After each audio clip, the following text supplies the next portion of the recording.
nous voyons que les maisons dans la préfecture de Nofou, là, avec le vent, ces maisons sont décoiffées.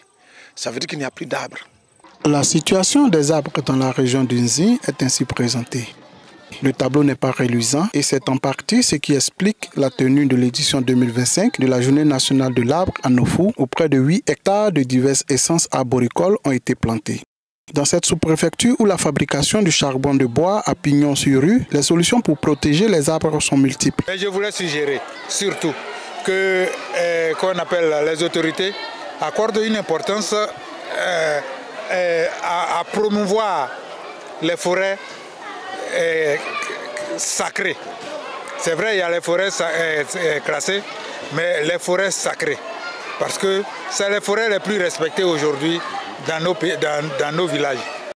Il est aussi prévu la création de réserves arboricoles qui permettront donc de stabiliser nos régions et de créer des espaces verts dans tous nos villages. Mais le conseil régional entend aller plus loin. Il s'agit de préserver dans toute la région d'Unzi nos forêts et rivières sacrées qui comportent autour nos forêts sacrées et nos rivières qui comportent des zones de forêt donc qui préservent la nature.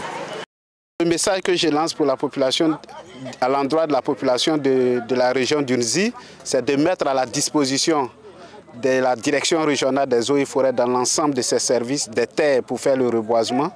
C'est de stopper les feux de brousse qui sont des ennemis dans la reforestation et dans l'économie rurale, basée sur l'agriculture bien sûr.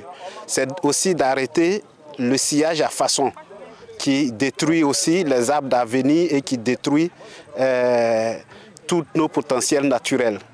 C'est aussi de ne pas faire de l'orpaillage illégal qui détruit également le couvert forestier.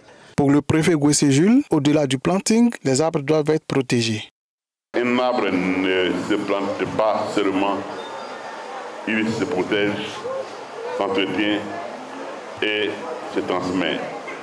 Nous menons ici pour vérifier que les arbres plantés aujourd'hui sont suivis, sont arrosés et vivent. Parce que si vous abandonnez l'arbre mourir, c'est que notre séjour aujourd'hui n'aura servi à rien. La JNA est instituée depuis 1983 pour faire prendre conscience de la dégradation du couvert forestier de la Côte d'Ivoire qui est passé de 16 millions d'hectares en 1960 à 2,97 millions d'hectares actuellement.